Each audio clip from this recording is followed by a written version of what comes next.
Isang mapagpalang araw sa inyong lahat mga kalingap. Pagpapakilig ng Edrica mauuwi nga ba sa totohanan?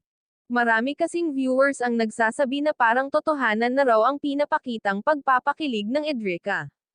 Kung totoo man iyon ay wala naman siguro masama at pareho naman silang single.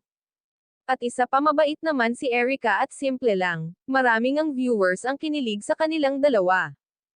Kaya maraming viewers ang nagre-request na gumawa sila ulit ng serye na Jowa Challenge. Kahit nga ang team ng Kalingap ay kinikilig sa kanilang dalawa. Pero nahahalata pa rin natin na naiilang itong si Erica sa ginagawang challenge nila ni Edo. Kahit naman si Edo ay halatang kinikilig sa kanyang panliligaw. Dapat pala matagal na nila ginawa ang Jowa Challenge Part 2 kaya lang ito palang si Erica ay nagkasakit at hindi nga raw ito nakapasok sa paaralan.